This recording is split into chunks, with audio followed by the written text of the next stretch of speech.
Bem-vindo, meus irmãos, a mais uma tarde abençoada. Você está em sintonia da Rádio JC Guaçucê. Que o amor de Deus nos fortaleça a cada amanhecer e que saibamos enfrentar os nossos problemas com coragem e que possamos ser perseverantes na fé.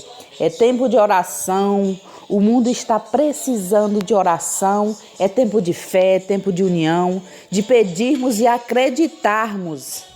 É dobrarmos os joelhos com humildade e pedir a misericórdia de Deus. Hoje é 3 de abril e em Guaçucê são 14 horas. Eu sou a Márcia Cândido e a partir de agora passamos a apresentar o nosso programa Conhecendo a Igreja. Hoje com o tema O Concílio de Constantinopla I. Iniciemos então invocando a Santíssima Trindade para permanecer conosco. Em nome do Pai, do Filho e do Espírito Santo. Amém. Vinde, ó Espírito Santo, enchei os corações dos vossos fiéis e acendei neles o fogo do vosso amor. Enviai, Senhor, o vosso Espírito e tudo será criado e renovareis a face da terra. Oremos, ó Deus, que instruíste os corações dos vossos fiéis com as luzes do Espírito Santo. Fazei que apreciemos retamente todas as coisas segundo o mesmo Espírito e gozemos sempre de suas divinas consolações, por Jesus Cristo, nosso Senhor. Amém. Boa tarde, José Rodrigues. Agora é com você, meu amigo. Boa tarde, Márcia. Boa tarde, amados irmãos em Cristo Jesus e ouvintes da JC Rádio Guaçucê. Eu sou José Rodrigues e este é o programa Conhecendo a Igreja. Hoje iremos falar um pouco sobre o Concílio de Constantinopla do ano 381. Como base para este programa de hoje, o texto do professor Felipe Aquino e também o livro do professor Felipe Aquino, Sagrado Magistério. Uma leitura bíblica da Carta aos Hebreus, do seu capítulo 8, versículos de 1 a 8. Então vamos lá, meus amados irmãos, dar início a este programa com esse texto bíblico. Chegamos ao ponto central da nossa exposição. Temos um sumo sacerdote que sentou no céu à direita do trono da majestade. Ele é o ministro do santuário e da tenda autêntica, armada pelo Senhor e não por homens. Todo sumo sacerdote é nomeado para oferecer dons e sacrifícios, portanto também este necessitava de algo para oferecer. Se estivesse na terra não seria sacerdote, pois há outros que oferecem dons de acordo com a lei. Estes realizam um culto que é cópia e sombra das realidades celestes, como diz a palavra que Moisés recebeu de Deus para fabricar a tenda. Atenção, faça tudo de acordo com o modelo que lhe mostraram neste monte. Agora, porém, Jesus foi encarregado para um serviço sacerdotal superior, já que é mediador de uma aliança mais valiosa, feita com a promessa de melhores benefícios, pois se a primeira aliança tivesse sido sem defeito, não haveria lugar para a segunda. Mas Deus repreende: eis que virão dias, assim diz o Senhor, em que farei uma aliança nova com Israel e com Judá. Palavra do Senhor. Então, aqui o texto nos apresenta Jesus como sumo sacerdote, sacerdote eternamente segundo a ordem de Melquisedeque. Um texto para que a gente possa entrar no assunto de hoje, o Concílio de Constantinopla. Então vamos aqui apresentar um resumo do concílio, as principais decisões, o combate às heresias, o que ele combateu na época, e como base para esse programa, o texto do professor Felipe Aquino e o livro Sagrado Magistério. Então vamos lá. Quem era o Papa, o que aconteceu, as principais decisões do Concílio de Constantinopla. Primeiro, vamos lá. Data de maio a junho de 381. O Papa era Dámaso I. Seu pontificado foi de 366 a 384.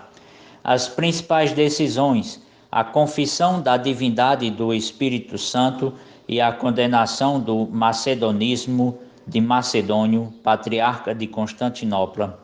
Cremos no Espírito Santo, Senhor e fonte de vida, que procede do Pai, que é adorado e glorificado com o Pai e o Filho, e que falou pelos profetas.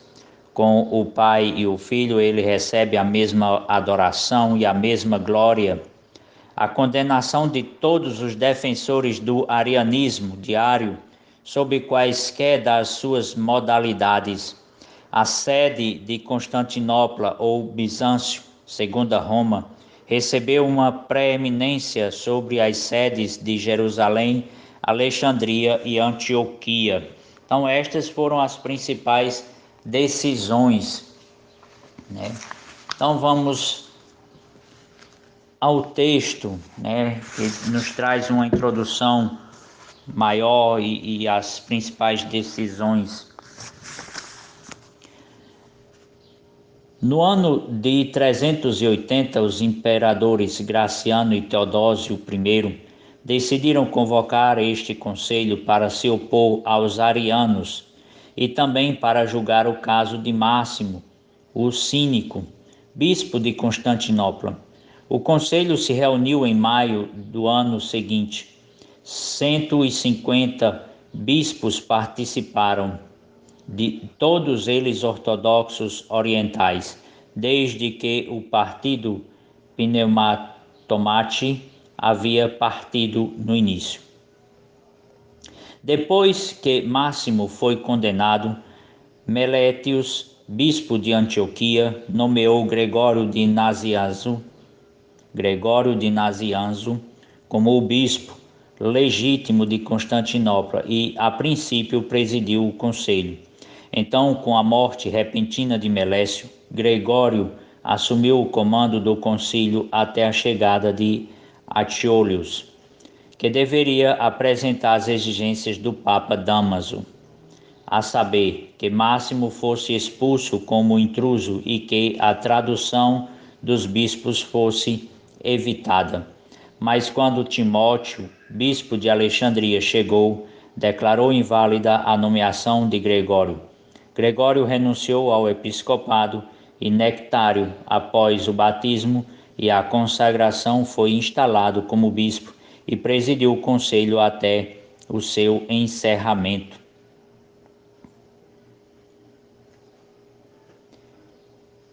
Nenhuma cópia das decisões doutrinárias do concílio, intitulada Tomos Kai Anathematismus em Grappos, registro de tomo e anátemas, sobreviveu.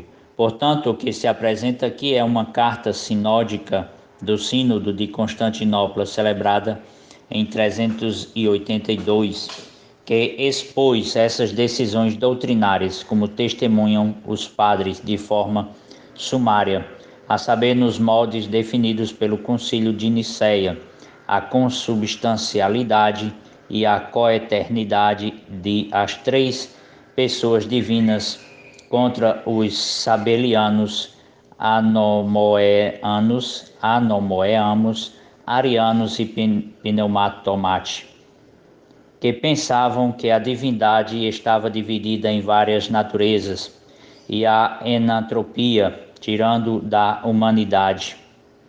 Da palavra contra aqueles que suponham que a palavra de forma alguma tomou uma alma humana.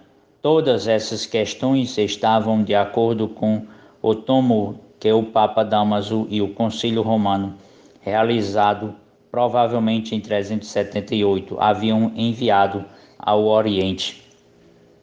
Então aqui nós já vemos um resumo de todas as heresias que combateu este concílio, né?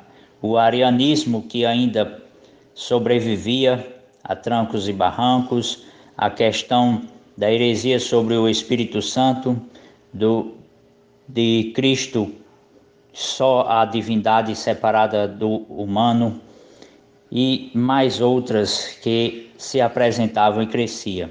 Então, como eu disse no programa anterior, toda vida que se convoca um concílio é para combater as heresias, o ensino errado da doutrina da Igreja Católica. Então, é assim que o concílio é feito. Começa-se e se propaga uma heresia e logo o Papa, os bispos se reúnem e combatem esta heresia. Os estudiosos encontram dificuldades com o credo atribuído ao Concílio de Constantinopla. Alguns dizem que o concílio compôs um novo credo, mas nenhuma menção é feita a este credo por testemunhas antigas até o Concílio de Calcedônia. E foi dito que o Concílio de Constantinopla simplesmente endossou a fé de Nicéia. Então aí nós temos aí o credo niceno-constantinopolitano, que foi definido nesses dois conselhos, né? O dogma da fé católica sobre a Trindade Santa, o Pai, o Filho, Jesus Cristo e o Espírito Santo, como três pessoas distintas, mas um só Deus, com alguns acréscimos ao Espírito Santo para refutar a heresia pneumatomaquia. Além disso, se a última tradição for aceita, uma explicação deve ser dada de por que os dois primeiros artigos do chamado Credo Constantinopolitano diferem consideravelmente do Credo de Nicéia. Foi J. Le Bon, seguindo por J.N.D. Kelly e A.M. Ritter, que trabalharam na solução deste problema. Le Bon disse que o credo niceno, especialmente desde que foi adaptado para uso no batismo, assumiu várias formas. Foi um desses que foi endossado no Concílio de Constantinopla e desenvolvido por acréscimos relativos ao Espírito Santo.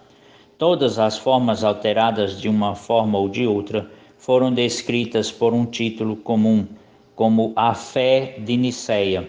Então o Concílio de Calcedônia mencionou o Concílio de Constantinopla como a fonte imediata de um deles. Marcou-o com um nome especial, a fé dos 50 padres, fazendo menção aos 150 bispos que se reuniram no Concílio de Constantinopla, que a partir de então se tornou seu título amplamente conhecido e citou ao lado a forma simples original do credo niceno, o texto grego do credo constantinopolita, que está impresso abaixo. O Concílio de Constantinopla promulgou 4 cânones disciplinares contra a heresia ariana e suas seitas, sobre a limitação do poder dos bispos dentro dos limites fixos, sobre a classificação da Sé de Constantinopla depois de Roma, em honra e dignidade, sobre a condenação de Máximo e seus seguidores. Os cânones 2 a 4 pretendiam impedir o engrandecimento da Sé de Alexandria. Os 2 cânones seguintes, 5 e 6, foram adequados no sínodo que se reuniu em Constantinopla em 382. O 7º cânon é um extrato de uma carta que a Igreja de Constantinopla enviou a Martírio de Antioquia. O concílio terminou em 9 de julho de 381 e em 30 de julho do mesmo ano, a pedido dos padres conciliares, o imperador Teodósio ratificou seus decretos por edital. Então, já a partir de 382, na carta sinódica do sínodo que se reuniu em Constantinopla, o Concílio de Constantinopla recebeu o título de ecumênico. A palavra denota um conselho geral e plenário, mas o Concílio de Constantinopla foi criticado e censurado por Gregório de Nazianzo.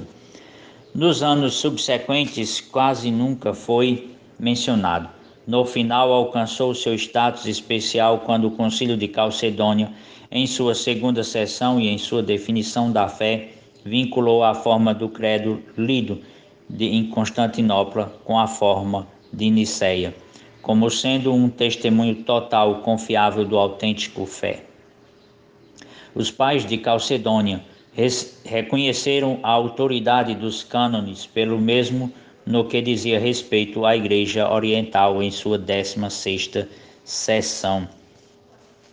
Então, o Espírito Santo não é moleque, ele não mente, e ele vai confirmando a Igreja de acordo com os anos e o passar dos dias, do tempo na história. Então, aqui ele apresenta a forma, né, do credo.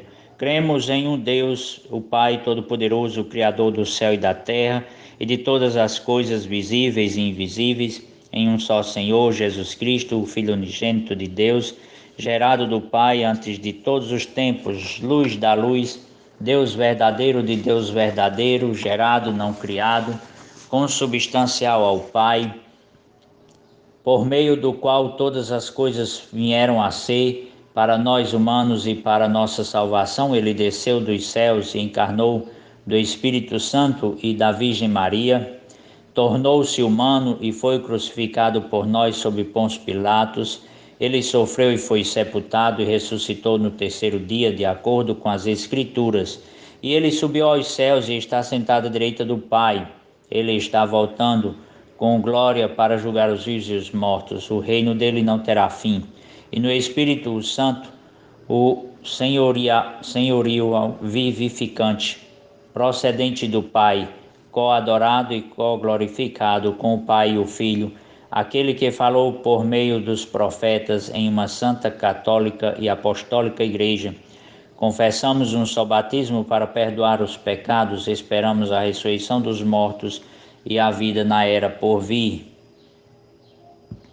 Então está aí o credo niceno-constantinopolitano.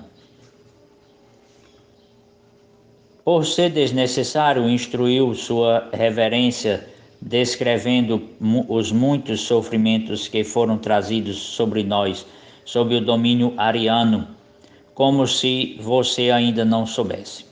Nem imaginamos que sua piedade considere nossos negócios tão triviais, que você precise aprender o que deve estar sofrendo conosco.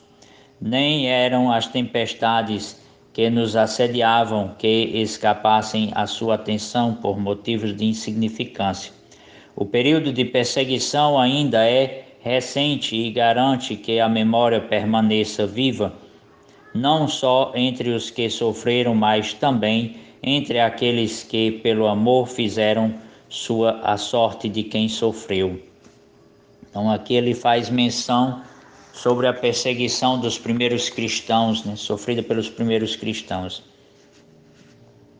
Então, graças a Deus por isso, ele instruiu seus próprios servos através do peso de suas aflições e de acordo com suas inúmeras misericórdias.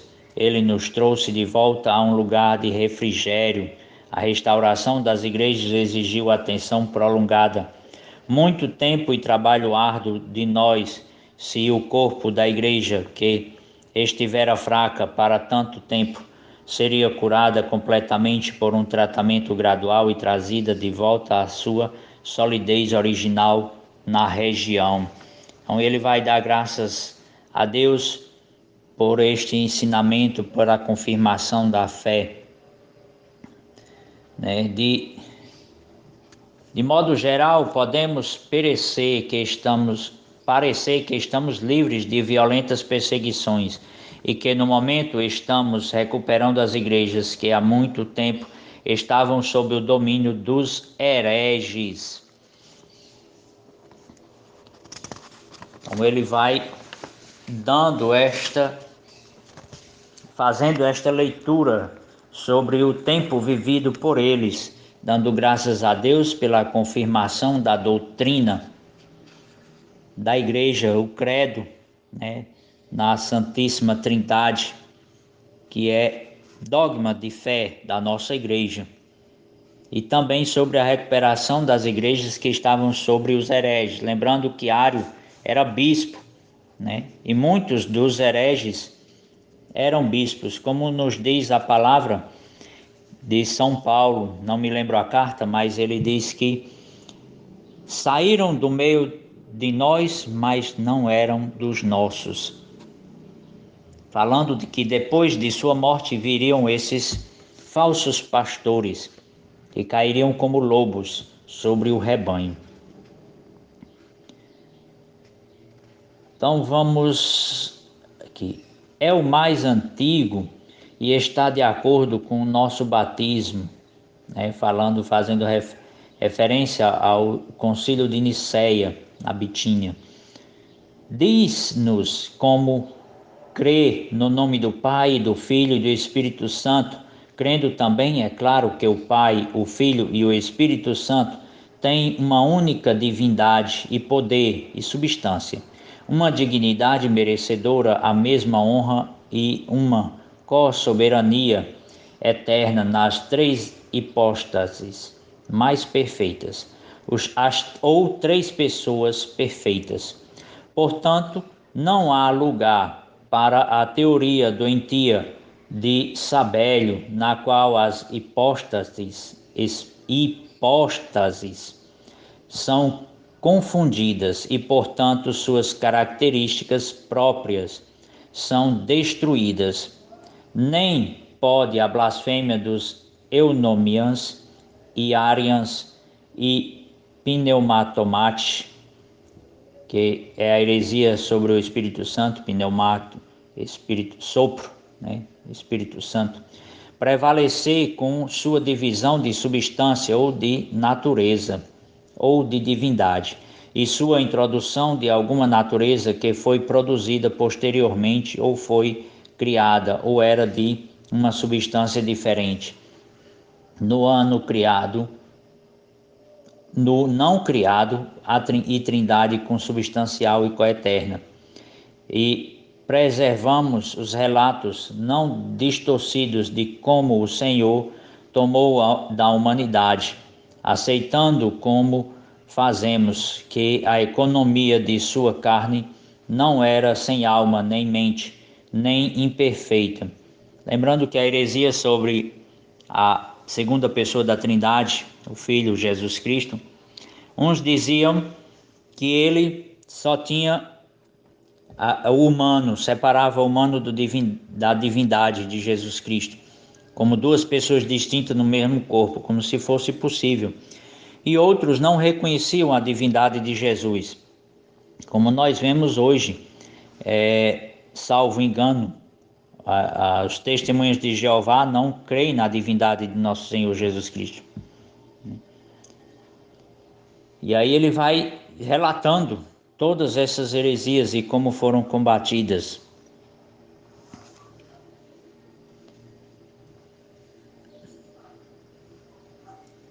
E preservamos os relatos não distorcidos de como o Senhor tomou da humanidade, aceitando como fazemos que a economia de sua carne não era sem alma, nem mente, nem imperfeita. Resumindo, sabemos que antes dos tempos ele era plenamente Deus, a palavra, e que nos últimos dias se tornou totalmente homem por causa da nossa salvação. Continuando com o texto, né? Nem pode a blasfêmia dos eunomians e arians e pneumatomate prevalecer com sua divisão de substância ou de natureza ou de divindade. E preservamos os relatos. Resumindo, sabemos que antes dos tempos que era plenamente Deus. E preservamos os relatos não distorcidos de como o Senhor tomou da humanidade. Aceitando como fazemos que a economia de sua carne não era nem sem alma, nem mente, nem perfeita. Sabemos que antes dos tempos ele era plenamente Deus, a palavra, e que nos últimos dias se tornou totalmente homem por causa da nossa salvação, na Trindade incriada, consubstancial e coeterna, e preservamos os relatos não distorcidos. Tanto em resumo pela fé que é pregada abertamente por nós, você pode se animar ainda mais a respeito dessas questões se achar conveniente consultar o tomo que foi publicado em Antioquia pelo sínodo que ali se reuniu, bem como o que foi publicado no ano passado em Constantinopla pelo sínodo ecumênico. Nestes documentos confessamos a fé em termos mais amplos e emitidos uma condenação por escrito das heresias que surgiram recentemente. Então, lembrando que o dogma da Santíssima Trindade já era a fé vivida pela igreja no tempo dos apóstolos, pois Jesus diz: ide pelo mundo inteiro batizando em nome do Pai, do Filho e do Espírito Santo. Então, esta é a fé da igreja na Trindade. No que diz respeito às formas particulares de administração nas igrejas, o antigo costume, como você sabe, está em vigor, juntamente com o regulamento dos Santos Padres de Nicéia, que em cada província, aqueles da província, e com eles devem os primeiros, assim desejem, seus vizinhos devem conduzir com ordenações, conforme a necessidade possa surgir. Consequentemente, como você sabe, o resto das igrejas são administradas e os padres, os bispos das igrejas mais proeminentes foram nomeados por nós. Portanto, no Concílio Ecumênico de comum acordo e na presença do mais amado Imperador Teodósio e de todo o clero, e com a aprovação de toda a cidade, ordenamos o mais venerável e amado por Deus, Nectário, como bispo da igreja recém-configurado, como se poderia dizer em Constantinopla, uma igreja que pela misericórdia de Deus nós recentemente arrebatamos da blasfêmia dos hereges, como das mandíbulas do leão, sobre a igreja mais antiga e verdadeiramente apostólica de Antioquia na Síria, onde primeiro o precioso nome dos cristãos entrou em uso.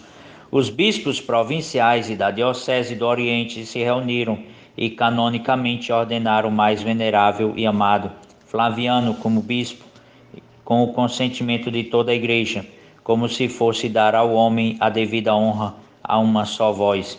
O sínodo como um todo também aceitou por essa ordenação, que essa ordenação era legal. Queremos informar que o venerável amado Cirilo é o bispo da igreja de Jerusalém, a mãe de todas as igrejas. Ele foi canonicamente ordenado há algum tempo pelos da província e em várias ocasiões lutou bravamente contra os arianos. Exortamos sua reverência a se juntar a nós e nos regozijar com o que promulgamos legal e canonicamente, que exortamos sua reverência a se juntar a nós e nos regozijar. Que o amor espiritual nos ligue e que o temor do Senhor suprima todo preconceito humano e coloque a edificação das igrejas acima do apego ou favor individual. Então aqui eles vão confirmando, os bispos nos seus patriarcados, era assim reconhecido de Jerusalém, de Antioquia, de Constantinopla e os demais.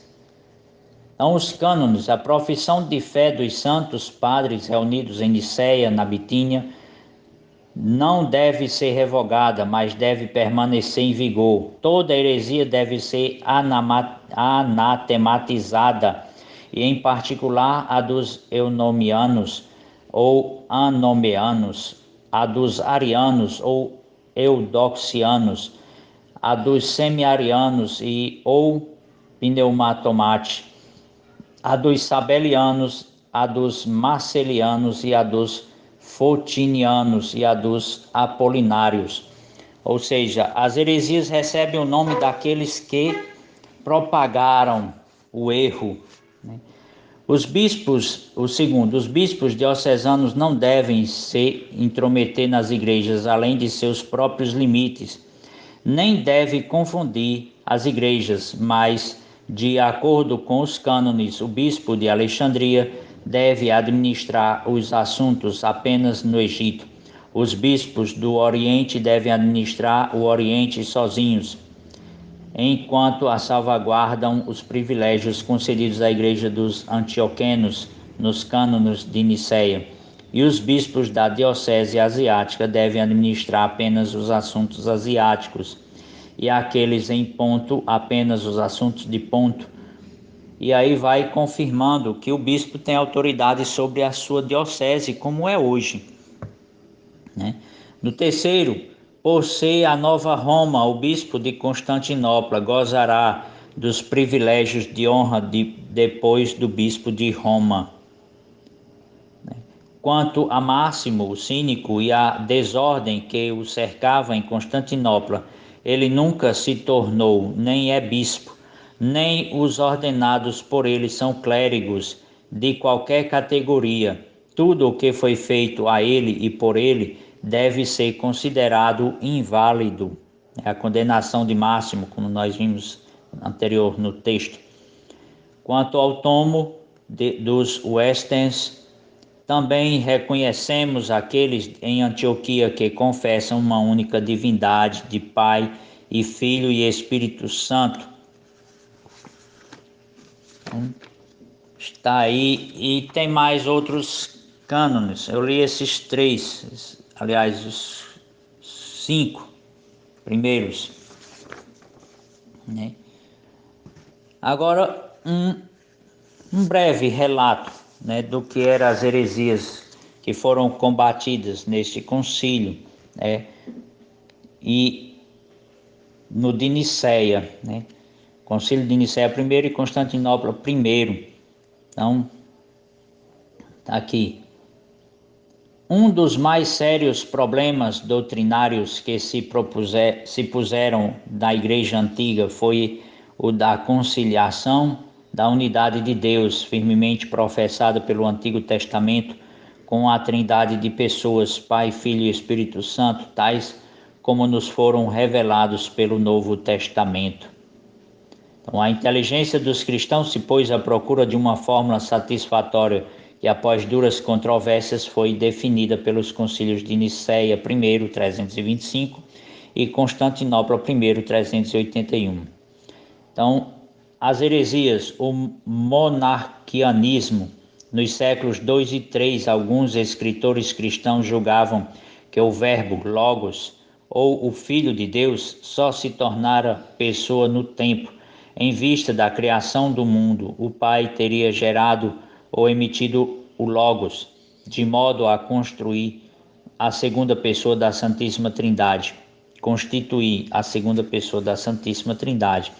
Esta concepção negava a eternidade do Filho de Deus e o subordinava ao Pai. Todavia, os defensores dessa teoria afirmavam a divindade do Filho de modo que não suscitavam grave polêmica na sua época.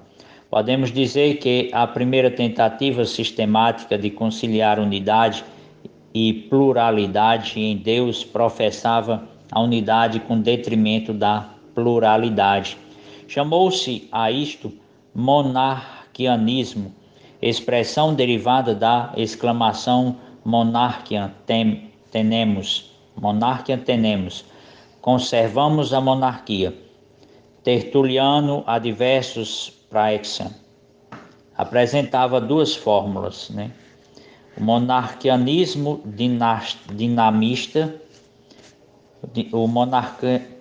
dinamista professou que Jesus era mero homem, o qual no momento do batismo terá sido revestido de poder, dinamis, divino. Foi, portanto, um homem dotado por Deus como filho com intensidade especial. O fundador desta corrente foi Teódoto de Bizâncio, cristão de notável cultura grega, que o Papa São Vítor excomungou no ano de 190.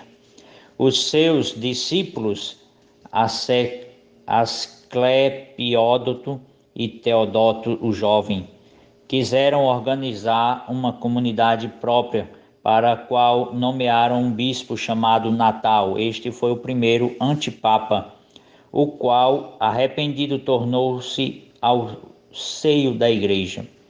Tal corrente teve novo representante na pessoa de Paulo de Samosata, homem ambicioso. Este via em Jesus um mero homem, no qual terá habitado como um templo. O Logos, ou a sabedoria de Deus, que em escala menor habitava em Moisés e nos profetas. Então, foi condenado, como nós vimos aí, um concílio regional reunido em Antioquia excomungou Paulo, este Paulo de Samosata, no ano 268. Mas, como a gente sabe, as heresias vão continuando, vão sobrevivendo. Às vezes muda de capa para que continue sobrevivendo até os nossos dias de hoje. É de notar que o mencionado Concílio de Antioquia em 268 rejeitou a afirmação de que o Filho, ou Logos, é da mesma substância ou natureza homoóceos que o Pai. O monarquianismo modalista. Esta corrente ensinava que o Filho era o próprio Pai, ou uma modalidade pela qual o Pai se manifestava. Por conseguinte, o Pai terá padecido na cruz, donde o nome patri, de pater, Pai, passianismo, de passos, padecido. Tal doutrina, devida a Noeto de Esmirna, foi levada para Roma e Cartago, na África, dando origem ao partido patripaciano, que muito agitou a comunidade de Roma. O Papa Zeferino, 198-217, numa declaração oficial, afirmou a divindade de Cristo e a unidade de essência em Deus, sem porém negar, como faziam os patripacianos, a diversidade de pessoas, do Pai e do Filho. O modalismo foi estendido por Sabélio em Roma ao Espírito Santo. Este pregador professava 3 revelações de Deus, uma como Pai na criação e na legislação do Antigo Testamento, outra como Filho na redenção e a terceira como Espírito Santo na obra de santificação dos homens. A controvérsia havia de arder por todo o século IV, envolvendo todas as camadas da população, desde o imperador até os mais simples fiéis. A ingerência do poder imperial, que desde 313 era simpático ao cristianismo, contribuiu para tornar difíceis e penosas essas discussões teológicas. Elas assumiam, não raro, um caráter direto ou indiretamente político. Como nós vemos hoje também, não é diferente. Nós vemos hoje através da teologia da libertação. O arianismo ou semi-arianismo, rejeitando o monarquianismo dinamista e modalista. A igreja afirmava sua fé em Cristo, pessoa divina e distinta do Pai.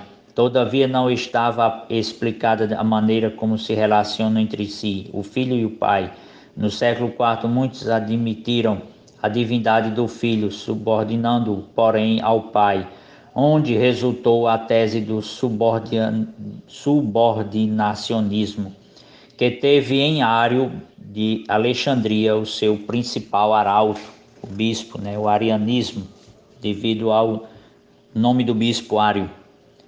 O presbítero Ário da Alexandria foi mais longe do que os pensadores anteriores. Afirmava que o Filho é criatura do Pai, a primeira e a mais digna de todas, destinada a ser instrumentos para a criação de outros seres em virtude de sua perfeição. O Filho ou Logos poderia ser chamado Filho de Deus, como reza a tradição. O bispo Alexandre de Alexandria reuniu um sínodo local, contando cerca de 100 bispos que condenaram a doutrina de Ário e dos seus seguidores em 318. Então, e aí nós vamos vendo, né, vai crescendo, apresenta as divisões do arianismo, o macedonismo. O Espírito Santo, embora atestado por numerosos textos bíblicos, como João 14,16, foi menos considerado no decorrer do século IV. É certo, porém, que quem julgava ser o Filho, criatura do Pai, tinha o Espírito Santo na coincidência de a solenidade de Pentecostes desde ocorrer a 7 de junho.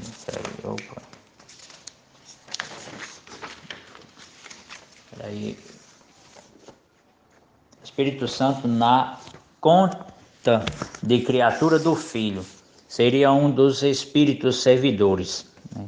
Perdão aí pelo engano. Então, tem o Espírito Santo em conta de criatura do Filho. Santo Atanásio, ao combater o arianismo, defendia também a divindade e consubstancialidade do Espírito Santo. Por isto, um sínodo de Alexandria em 362 reconheceu a divindade do Espírito Santo. Isto, porém, não bastou para dissipar os erros.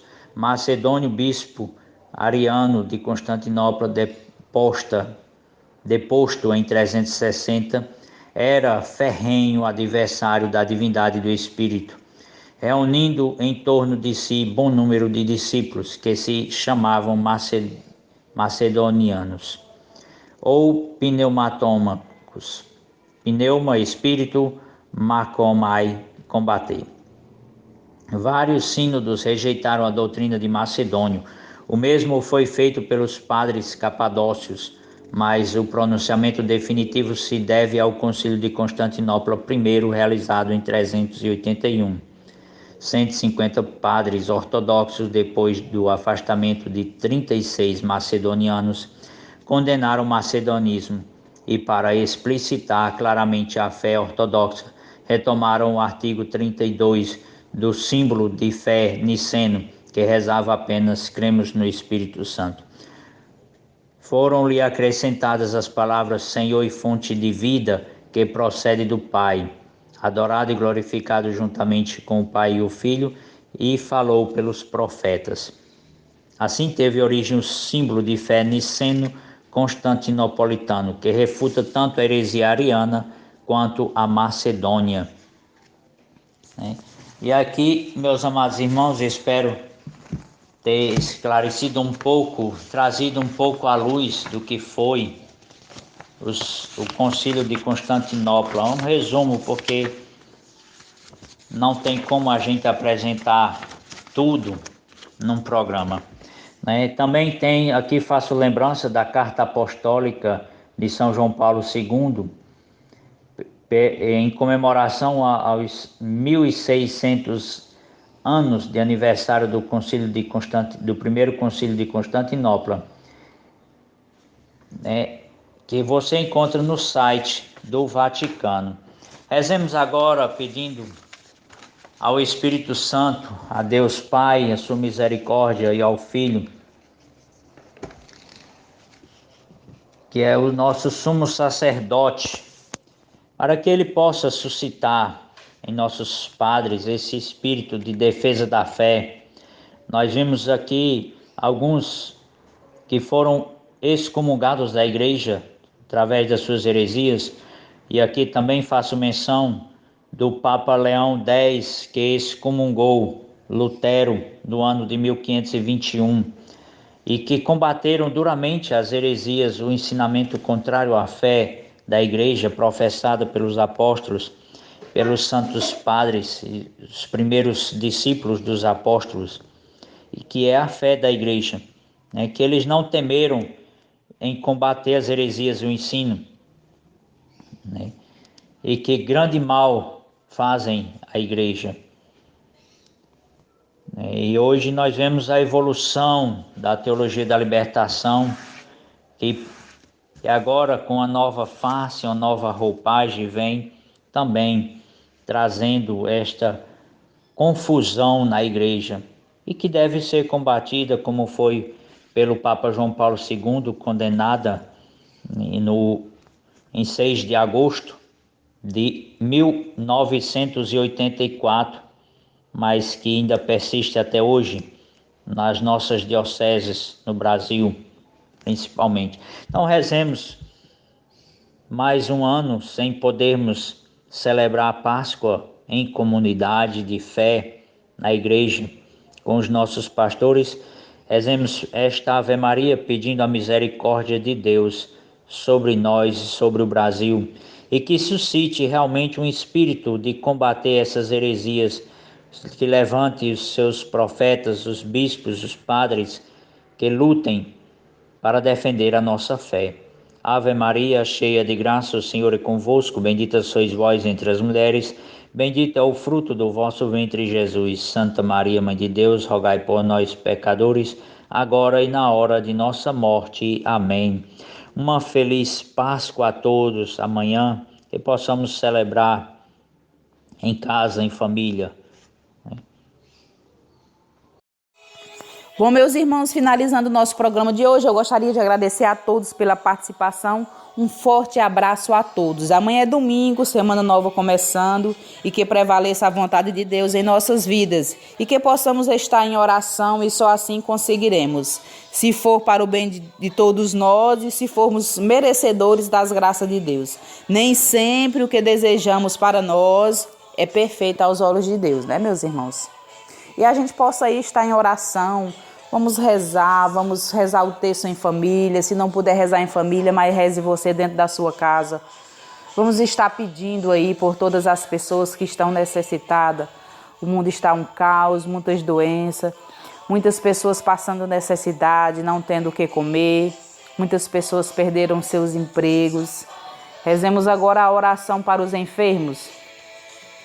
Ó menino Jesus, Senhor da vida e da morte, eu, embora indigno e pecador, próximo diante de vós para implorar a saúde dos nossos irmãos que estão com a Covid-19.